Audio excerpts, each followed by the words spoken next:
stream should be live now. Hello. Hello. Hello. Hello. Welcome to the grim dark future. Which one? Again. Again. It's a Warhammer game. Surprise. Little known fact: 50% of the games on sale during the summer sale were actually Warhammer games on Steam. Actually. Also, little known fact: there were 4,550 titles on sale. You do the math. That's too much math for me. Don't ask me to do that much math. All right, what are we playing? What is this? We are playing Warhammer. Okay, stop me if you've heard this one before. Warhammer 40,000. Okay. Okay. Gladius. Relics of War. Well, why does every Warhammer game need like 6 subtitles? Because there's so as many. You said, approximately 2,000 of them. The only way to distinguish one from the other is to put 20 subtitles on it. They should just call it like Warhammer 40k FPS 1, Warhammer 40k RTS 1, RTS 2. No. Just That'd you be know. so bad. By the year 2021, there will be a Warhammer game with 5 subtitles. Warhammer 40,000 something dash something dash colon dash common something. Oh god. So yeah, Anyway. this is a 4X strategy game though, not an RTS, not a first-person shooter. It's actually Not a grand strategy game. It's not the first turn-based strategy game in the Warhammer universe, but it's the first one claiming to be a 4X game, though I think they're using that term liberally. Yeah, so let's get into it here and show off some of this stuff. So we're going to start a fresh game here just to kind of show off a little bit of, hey, here's how it looks like from the opening, and then we're going to hop into a game that we've got. Yep. What is that, like 50 turns in or so? About that. Which is still not huge No. along, all things considered. So there's 4 different playable races right now. I think the developers kind of tease that they'll add more as time goes on. And I should say the developer behind this, I'm going to make sure I look this up real quick to get this right. Okay. Is Slytherin. Well, they're the... I need to double check here. They're the... publisher. I don't know if they're the developer or not. Maybe they're the developer as well. Anyways, they have a track record kind of with some of these games. So they did previously Sanctum of Reach and Warhammer 40,000 Armageddon, both of which were part of those umpteen billion games on sale during the Steam Summer Sale, and they've done a great job of supporting both of those. Okay, so the publisher is Slytherin, and the developer is Proxy Studios. Okay. So they've got a pretty good. The Slytherin, at least as a publisher, has a good track record of updating and maintaining the games that they've put out and releasing new content for it. So I have a good feeling like, at least for this, it'll be the same case, that when they say, hey, we're going to have more races added in the future, they'll kind of stick to that. But yeah, so there's 4 races. There's Space Marines, there's the Imperial Guard, also called the Astra Militarium, I think, and then the Necrons and the Orcs with a K. So 4 different races to choose from which to choose and to play, and they have different resources which are displayed in the top left here of my screen, or of Nick's screen, I should say. Space Marines have requisitions which are kind of unique to them, and then the resources that seem to be shared across the different ones are energy, research, and influence. So the start of the game, you gotta kind of pick where you're gonna build your base, and unlike a game like Civilization or some other 4X type games, it's pretty important because you don't get to build any more bases. It's once and done base, which is kind of similar to RTSs of old. And I'm actually curious here. At least for the Space Marines, like other races can build Multiple. new cities. Okay. Yeah. Okay. Interesting. So this is, I don't know if you're looking at my area right now, but the one zone right next to the right of my northernmost Space Marines, it looks like it has a flag icon and a plus 20%, so I'm guessing that's where I want to build. That's going to be your loyalty. That's the loyalty. Okay. So that's recaf leaf that you can. So there's areas that you can capture, and you just get bonuses for them. So that recaf leaf area is one such, and then to the little bit northwest of your other unit is the ruins of Vol, which again gives you a research bonus and just gives you a per turn to research. So those bonuses you get as long as you control them. Gotcha. Okay. And they can switch hands. Like if another faction comes in and just like steps on that tile, they'll take that over. But the interesting thing is, if you build your base, so one of the things that you can do with your base is that you expand it and claim. Oh, it actually won't let me. Tiles. I can't actually deploy it there. Interesting. It doesn't even let you on those special tiles deploy the base. No, yeah, you have to deploy it like next to them, or because what you can do is you can expand your base to include those tiles, and you can't build anything on those tiles, right? Like they're just dead tiles, but it ensures then that while they're enclosed in the walls, some other faction can't just come and step on that. Yep. They basically have to wipe out your base altogether. So I'm gonna drop in my base here, kind of right in the middle, next to that one. And start claiming a tile right away. yeah, I'm gonna start a couple of tiles. And this one right here is a pretty good one because you're getting a 10% bonus to just about everything but power, and it's got 2 spots to build on in that tile. So that'll take 2 turns to complete, and I already moved my Marines to kind of explore a bit. The research tree isn't so much a tree as it is a bunch of tiers of stuff. If you get if you research 2 things within a tier, you can move up a tier and research something next. I'm gonna start with the armory so we can build vehicles. I'm gonna start with the Reclusium so I can get some heroes. Okay. And so in co-op, which we're doing, or multiplayer in general, I assume all the players move at the same time. We don't have to wait for each person to go, which is kind of nice. You didn't. Yeah. Oh yeah, I forgot to tell you to move here. Oh, I moved them there just to try and get them through. Not a big deal. Gotcha. You get these kind of quests as well as you play through. Of things to kind of do. I'm getting these guys out of the wireweed, which is a damage over time zone. And we'll just hold there. So what Jason was talking about was there's these areas to capture, and you'll get bonuses from them. Build these outposts. So this one here gives me a bonus to science/research. I don't know, what's the extra little 2? There's the plus 20% and then there's another 2. Do you know what that means? It's just like period +2 that you get. Okay. Just by having that. Interesting. Okay. So you can see the zone of influence and going on there.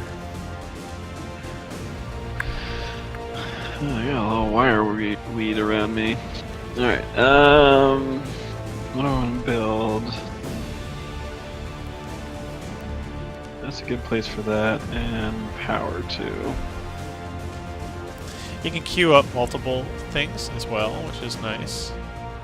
I'm going to first build a thing to get resources, and then build a thing to build an army.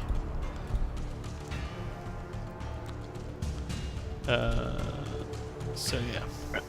And this is pretty much like this deliberate for the first. Well, you had worse luck because you got attacked by every single Yeah. Crute unit. These little Crute hounds and. The other interesting thing this game does that's different is you'll see I didn't actually move here. Instead, I chose to defend. In like XCOM, the game uses an Overwatch-style defense system. So if you save your action points, essentially, the next time the enemies move, and if they're within the range of that unit, they'll trigger a defensive action and they'll attack enemies as they go by. So I really like that in terms of strategy because it's a good way to kind of funnel enemies into the kill zone. Yeah, and it's here's the interesting thing is again because the different armies are slightly different in the way that they operate. You know, like the orcs are a little bit more melee focused, so they can go into Overwatch because they'll do like a mix of, you know, they'll have a gun, a pistol in one hand, and a chopper in the other. Yeah. Their Overwatch isn't as good as, say, the Space Marines. So it's interesting in that sense that like it's a tactic that works for some, but not all of the races. Mm-hmm. And others, like, you know, if you're the orcs, you just kind of want to rush and swarm stuff. And once again, I'm getting beat up. So, do we want to jump into our other game or keep going, or what do we want to do? Let's go for just a couple more turns here, Okay. and just to kind of go through this basic, and then yeah, we'll definitely jump over.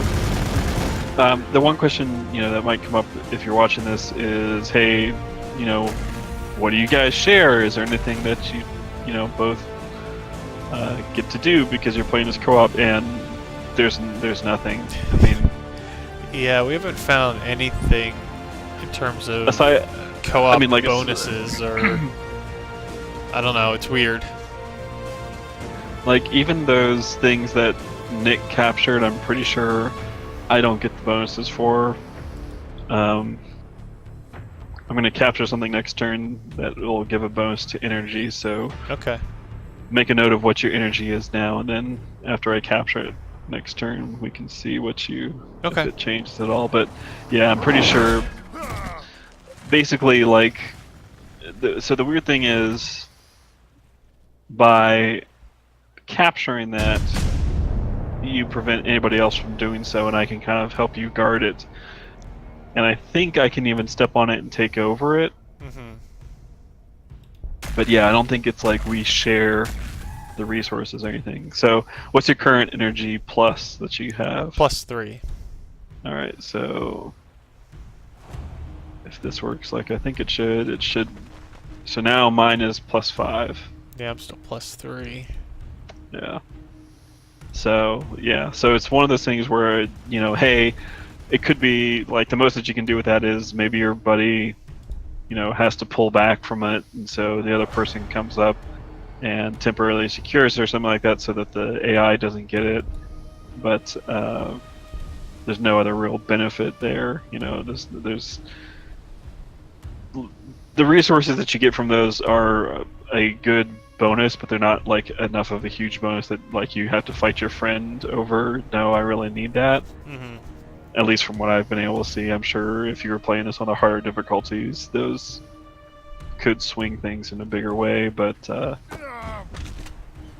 yeah, a large part of this is just, okay, well, we're 2 against a bunch of AI opponents, so we have that advantage going for us. Because yeah, I think this is pretty much just comp stomping in the most straightforward of ways. Yeah, for sure. All right, let's jump to our saved game. Okay. Let's see. And so we found that this system here is a little clunky. For whatever reason, the friends only filter doesn't seem to work. So you have to temporarily turn your game to public and then wait for somebody to join. There's hopefully the right person. And it is. I'm in. And then to private. And I just want to check one thing quick.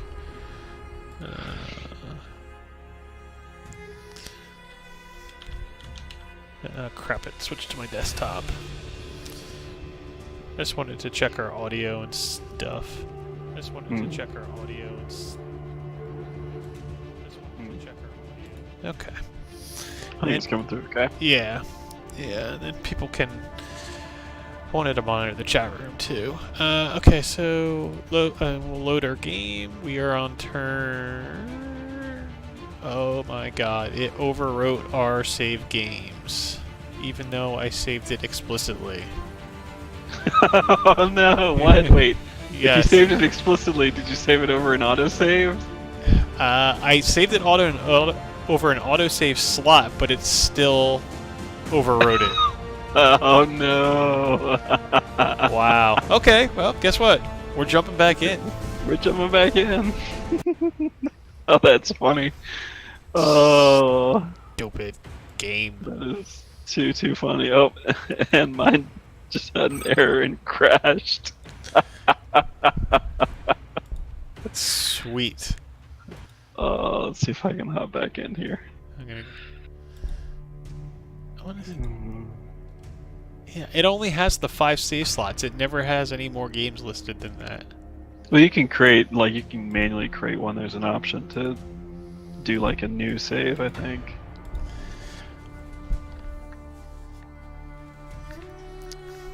Yeah, auto saves every turn. Yeah. That's interesting. Like, I would have thought that, like, if you explicitly saved, even if it was an autosave, although I guess you have to not click on it and like overwrite it, and I even changed the name of it. I'm pretty sure. If you change the name of it, then it should be. It ain't there. I have the game. I have the game up then. All right. I'm back in it. There we go. All right. Alright, here we go.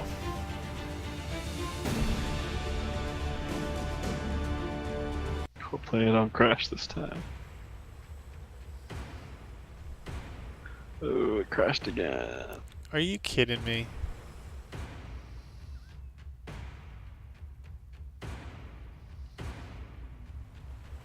World player gets start tile. Interesting. That's a pretty big fail. Oh. Alright. Here's what we'll do. What are we gonna do?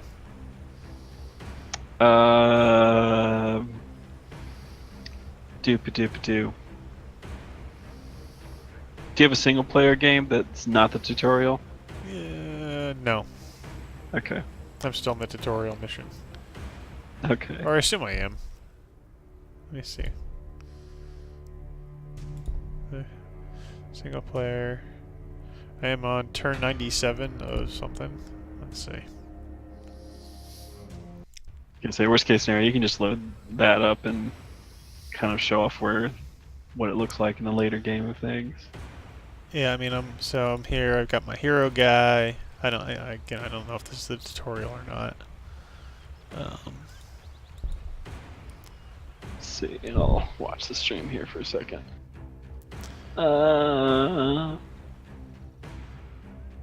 Yeah, I think that's the tutorial. I don't remember if I did a little thing before this or not, to be honest. I'll show off a few things here.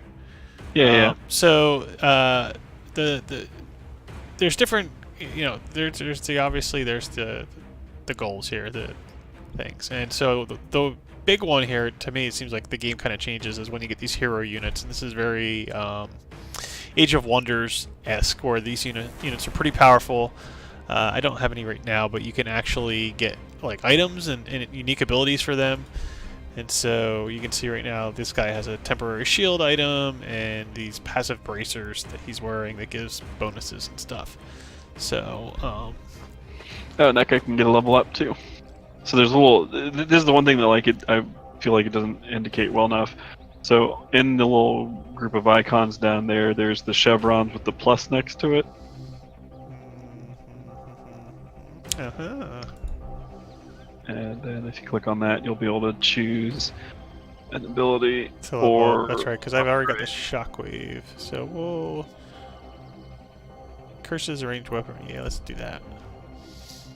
Okay, interesting. Yeah, what's interesting is like all these guys have XP and stuff, but it doesn't tell you what happens when they level up or if they level up really. Yeah, the only indication is like, again, those just looking at the numbers there. I think like for the most part is leveling up gets them a little bit of a damage boost and more HP.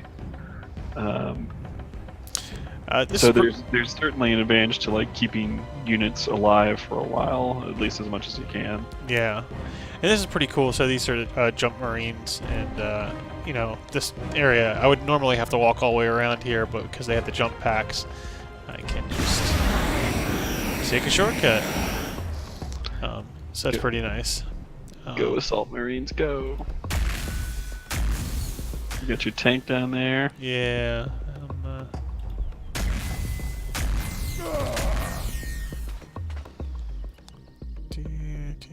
Is that another hero unit? No, it's just a guy that got beat up. I think I'm gonna pull him back.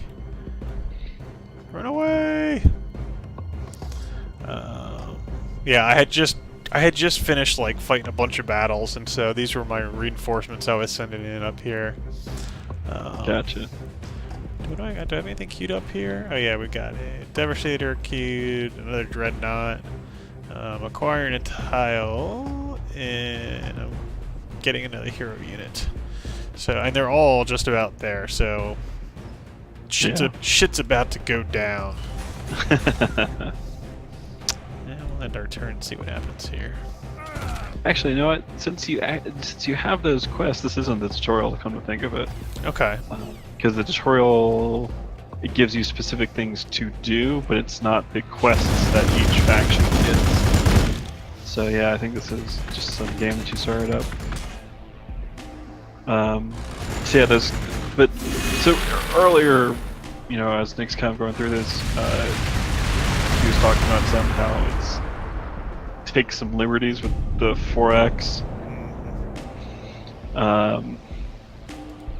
4X, for folks who may not be aware, it stands for explore, expand, exploit, and exterminate. The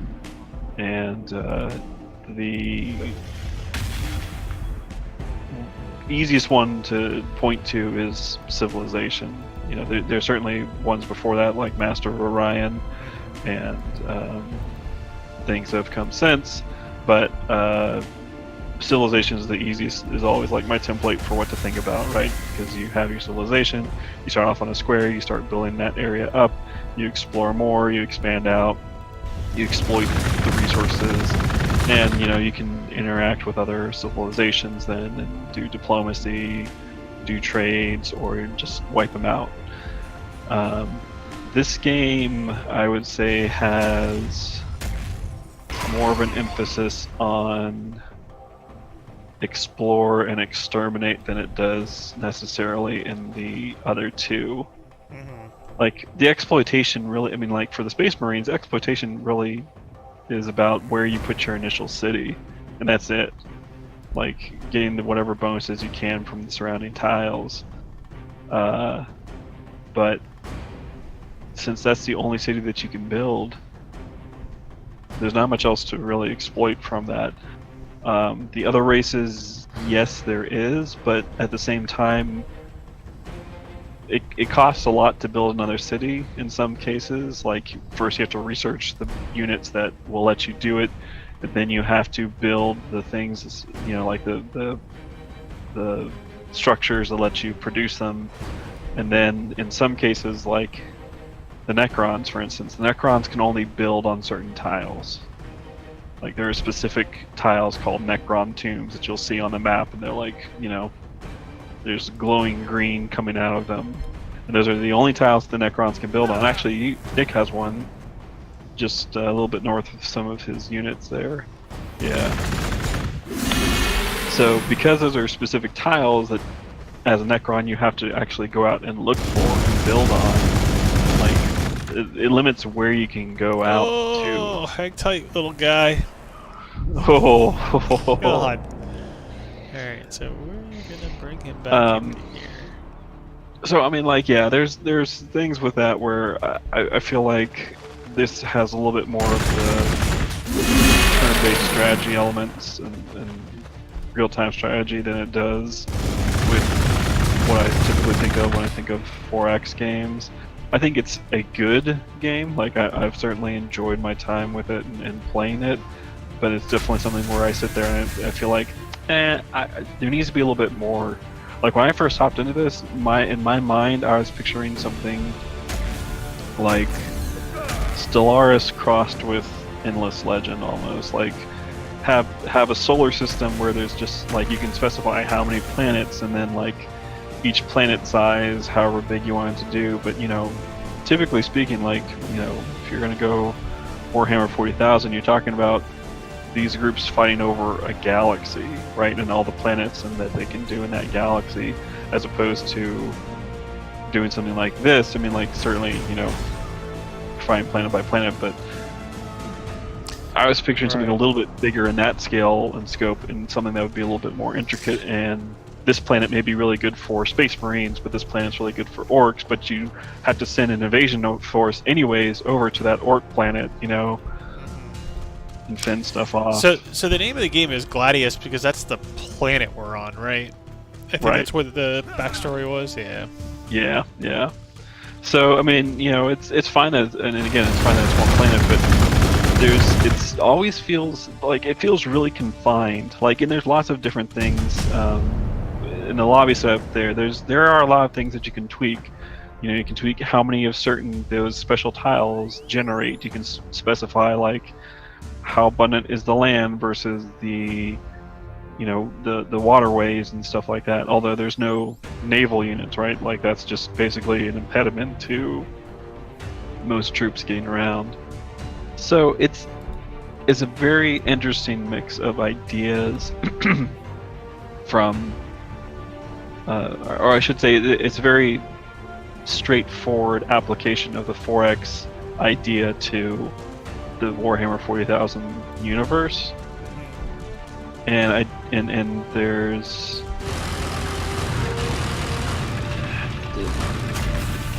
one of the things that the developer/publisher have said is, like, oh, you know, there's only war. Like, that's one of the big things for Warhammer 40,000. So there's no diplomacy, which, hey, you know, fine. Like, you don't want to have orcs and humans just making a peace treaty, and I can kind of understand that to some degree. But if you take out the diplomacy from a 4X game... No, it's not what I wanted to do. Can I jump Go, back? little guy? Nope. No! I automatically switched to the next one, and son of a bitch. Alright, you guys got one job. Save your friend. Yeah, no kidding. Do whatever you can. No, they might do it. Nope, they don't got the reach. Oh. So yeah, if you remove like the diplomacy aspect and really, in a lot of ways, the tech tree aspect from the game, all you're left with is just going after and destroying the other factions, which... Yeah.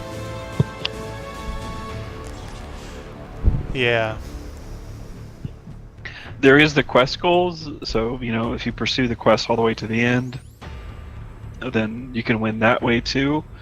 But it's one of those things, like, a lot of times it feels like in pursuing that quest goal, you're just going to end up destroying, or at least mostly destroying, the other factions. And in fact, in my game, and you know, the game launched a couple weeks ago, and so there's things obviously that they're still going to have to hammer out, but my quest actually stopped. I was playing with the Necrons, and the quest stopped, so I couldn't progress it anymore. So the only option I had was to go wipe out the other factions. So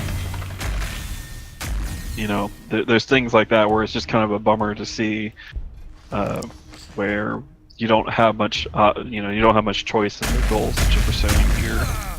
So, I'm very curious to see also, like, this is another game where I'm curious to see what they do with it, curious to see how it kind of develops further. I think there's a good foundation. Like, again, I enjoy playing this.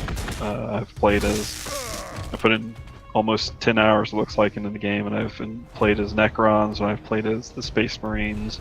Both feel different in what I'm doing with them. Both feel good to play. Like, they are what I want those armies to be in a Warhammer 40,000 game. I just wish there was a little bit more for me to do. Yeah. So one of the things folks may notice is, look at my tank and these Devastator Marines. I'm attacking infantry with them, but they're not doing much damage. Who's healing those guys? What the what? And so I'm not doing much damage to them because they're basically units designed to fight armored vehicles and heavy units and stuff like that. So there's that kind of like balance too in this game, in that it's all about finding the right units to put against other units and stuff like that. Sure, yeah. And having units that love to heal one another too. It's always good.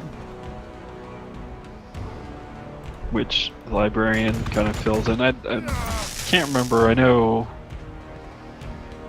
the Militarium gets the Psyker units. So everybody got XP for that in that area when he. Yes. That's interesting. Yeah, that's one thing I like is that as long as it's, I don't know what the reach is for that, but it seems like as long as units are within a few tiles, then they all get XP from it. So if you do kind of have a big group and go into a battle with them, even if it's against like 2 or 3 other units, and you're like vastly outnumbering them, everybody gets some XP from it. It doesn't seem like it changes the amount of XP based off of.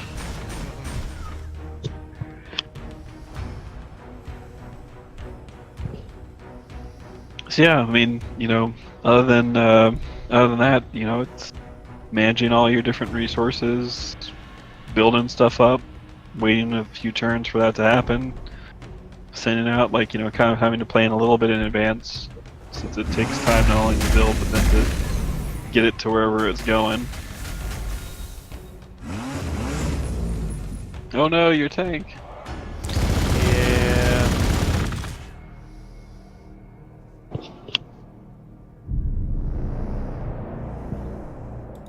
So this is where you need your Devastator Marines on the Scout Bikes and your Assault Marines on the Devastator Marines. Yeah. Oh, they rallied. So just like there is a morale mechanic where units, if they're in range of other units that get destroyed or broken or whatever, then they have a chance to break themselves, so they can flee and stuff like that.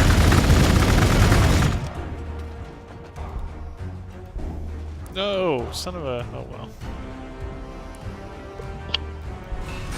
Yeah, the pathfinding's a little quirky too, it seems.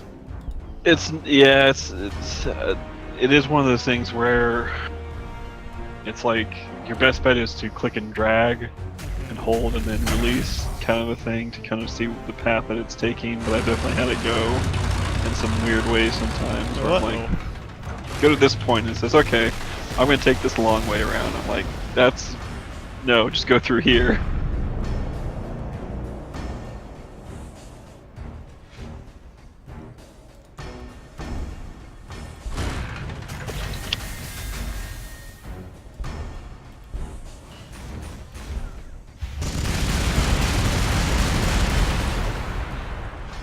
Ouch.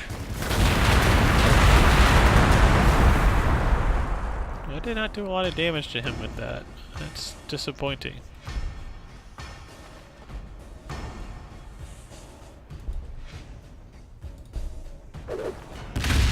think a Dreadnought would do more, but Yeah.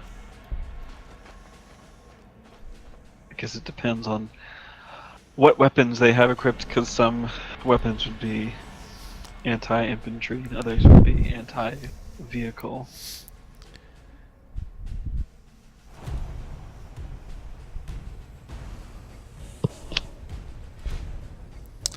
So yeah, no, I mean, I'm kind of with you. Like, I like what I played. It's kind of somewhat mindless, you know. Like it's you don't have to think so far ahead like you do in a Civ game. I think that's the perfect tag to it. Warhammer 40,000, Gladius, Dash, Relics of War. Somewhat mindless. I just lost my librarian. No. Anyways, I cut you off there. You don't have to think ahead like you do for Civilization. Oh, this is going south quickly. Yeah, I just saw that tank up. I was like, uh-oh.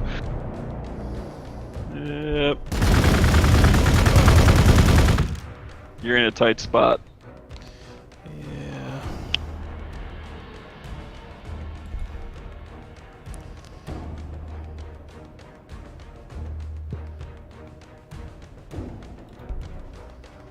Yeah, you don't have to think ahead as much as you do in something like Civilization. You don't have to worry about are the other factions building up their wonders or progressing their technology ahead of me. You know, it's not clear to me if the AI has quests. Like, it doesn't seem like they move or they act in some way that would seem to indicate that. So I'm guessing they just have the straightforward command of go and destroy. Which is probably better off, because I can't quite imagine how you would balance that if if you have like one AI that's entirely aggressive and one AI that's just like going out and seeking a quest, then the one that's entirely aggressive may be keeping you from stopping the other one to progress their quest or whatever. But if you're a fan of Warhammer 40,000 and you're looking something more tactical and strategy oriented, then the other Warhammer 40,000 offerings out there to play with a friend. Yeah. Yeah, it's a shame that the co-op doesn't have like any cooperative elements other than, I won't kill you.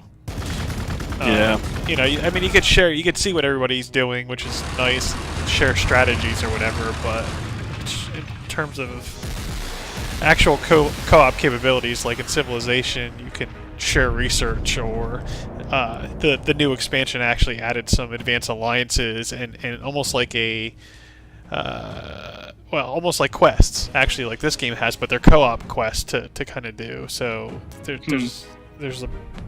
Damn it! See, that's another time right there. Just pathfinding screwed me. So, those kinds of things are missing from this, but I think it kind of falls in line with the rest of the game's theme. Yeah, certainly. Yeah, and I think it's something I'll keep.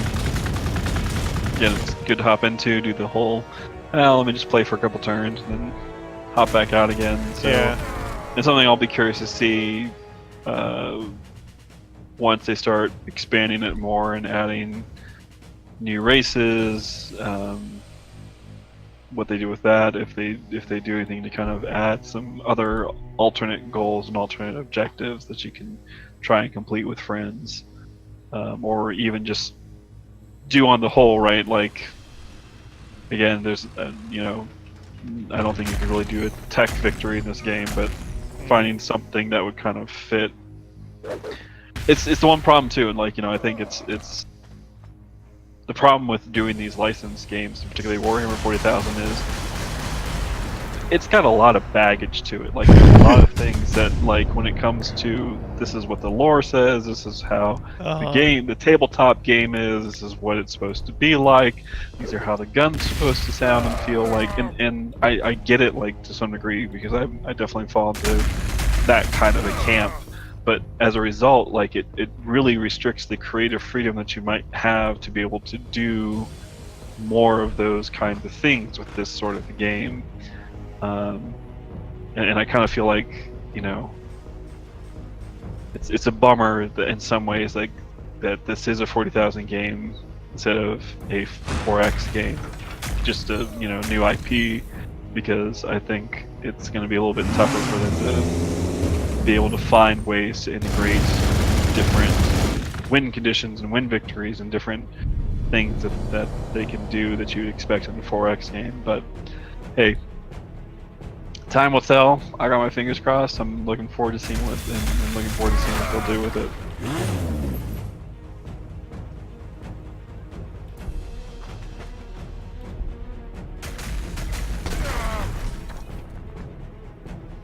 Oh, it's not going to end well for you.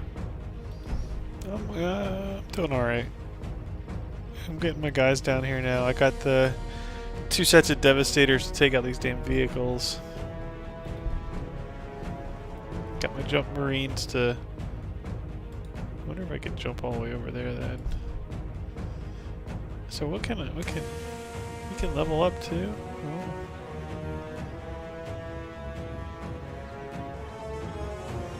Morale, yeah, let's give morale boosts. Oh, I got a bunch of level ups. Interesting.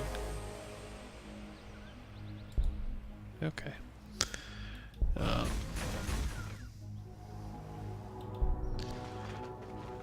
Yeah, the only other minor annoyance I have or gripe I have is it seems like there's not that there's a one map, but the tiles seem very, very random.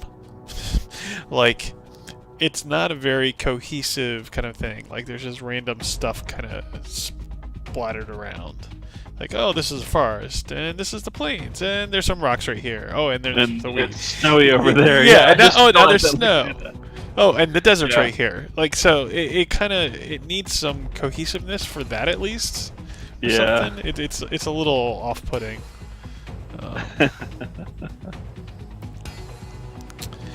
Oh, we need some influence, even though it's not good for that there.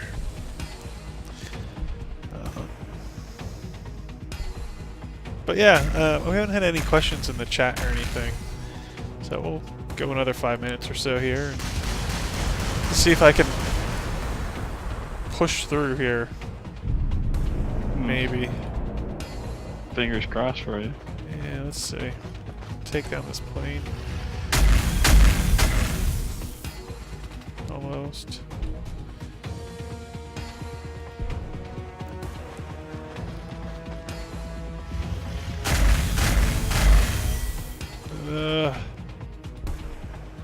I want to see how far. Okay, I can't make it there. Throw a distraction down here. You guys are bait.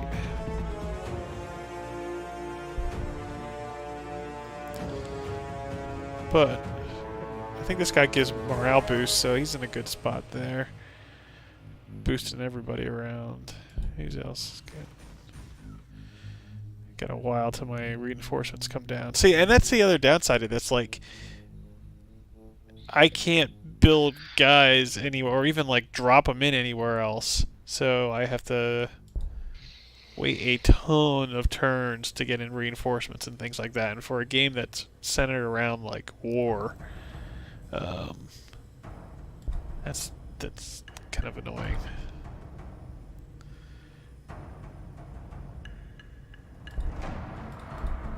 Yeah. Yeah, I mean, the one frustration I have is, like, as things progress further, and I understand the limitations and thinking ahead and stuff like that, but, like, a lot of times, as far as queuing stuff up, I have to wait for a tile to finish expanding before I can tell it to build something there, right? Yeah. Like, it'd be nice if I could say, okay, I'm going to expand on this tile, and I can't build something there until it's done. So if I queue up the next thing to build on that tile, right, logically, it's going to, like, let me queue that up so that as soon as that's done, it's going, and I don't have to sit there and go back to my HQ to try and tell it, hey, you know, do X, Y, Z. That's a small fix I feel like would be good to do. It's just being able to have the game note and indicate that this is also let you know that this is where it's expanding to, because you can't see. Like, I know I'm expanding to a tile, but it doesn't have a clear way of showing me this is the tile I'm expanding to. And then let me further go and say, okay, and this is where I want to put something after this.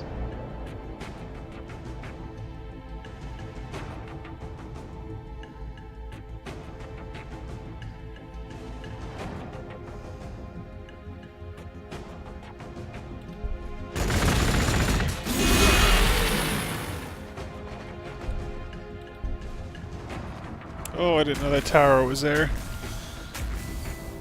That's gonna hurt.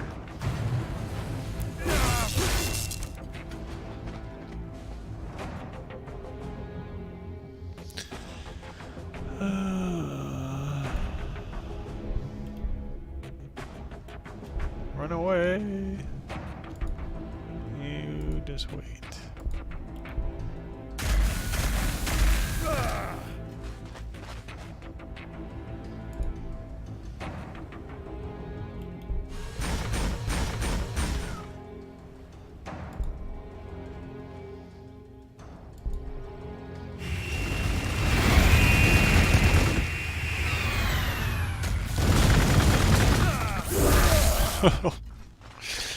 Oh, it's going south quickly now.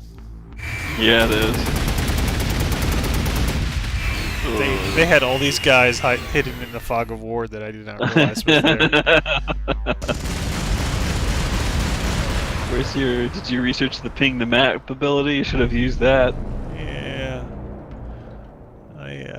I was kind of waiting to get orbital strike again, but I think it's going to be too little too late. Can I, like, jump? Oh, I can't. Oh, I can. No.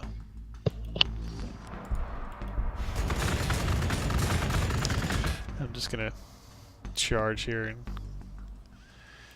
I'll take that.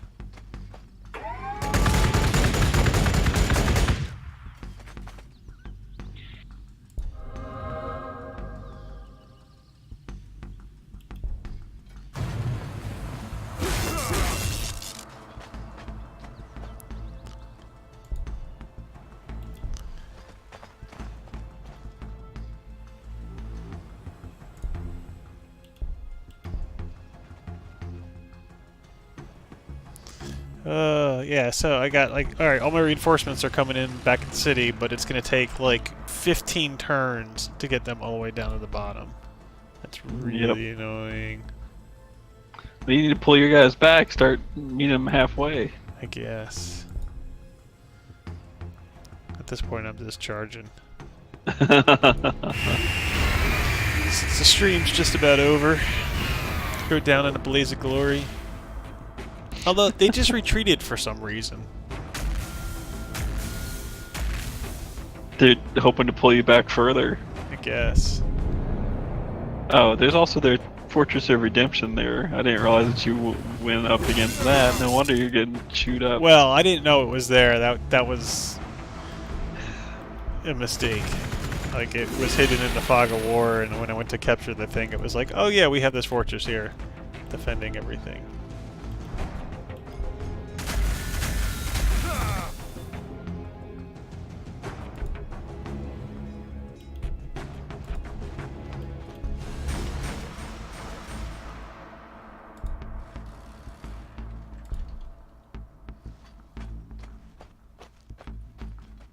Yeah, they left.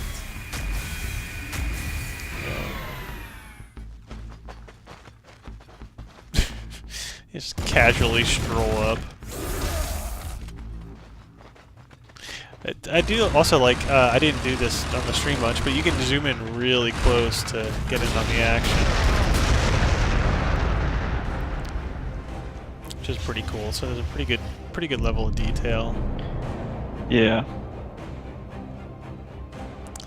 Alright, this is it, I think. Final. Final confrontation. Yeah. Use our chain swords on this giant tower because why not? Yeah.